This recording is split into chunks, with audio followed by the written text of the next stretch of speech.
Sinusitis அதுக்கு எக்ஸ்டர்னலாக self மெடிகேஷனாக என்ன பண்ணலாம் அதை பற்றி இப்போ பார்ப்போம். சைனசைட்டிஸ்னால் என்ன? நம்ம ஸ்கல் போனில் இருக்கக்கூடிய 4 pairs ஆஃப் ஏர் கேவிட்டிஸ் இதுதான் சைனஸ். சைனஸில் வரக்கூடிய இன்ஃப்ளமேஷன் ஏதாவது ஒரு இன்ஃபெக்ஷனால் கூட இருந்துக்கலாம். அதுதான் சைனசைட்டிஸ். நம்ம சைனஸ்ங்கிற இந்த ஏர் பேசேஜ் மியூக்கஸாலேயோ இல்லை ஃப்ளூயிடாலேயோ இன்ஃப்ளேம்டு ஆயிடுச்சுன்னா பெயின் நமக்கு இருக்கும். அந்த பெயினை ரெடியூஸ் பண்ணுறதுக்கு நம்ம என்ன பண்ணலாம்? நீர்க்கோவை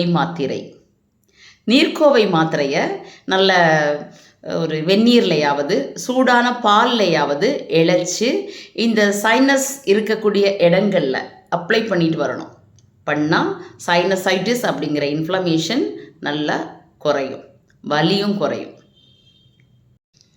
இந்த நீர்க்கோவை மாத்திரையில் என்னெல்லாம் அப்படி சரக்குகள் சேருது அப்படின்னு பார்ப்போமா?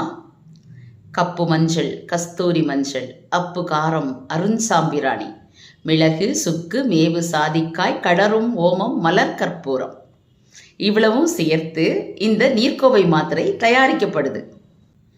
மேற்கண்ட இந்த சரக்குகளை கல்வத்தில் இட்டு 2 சாமம் எலுமிச்சம்பழ சாறு விட்டு அரைச்சா சிவப்பு கலரில் மாத்திரைகள் நமக்கு இதுதான் நீர்க்கோவை மாத்திரை.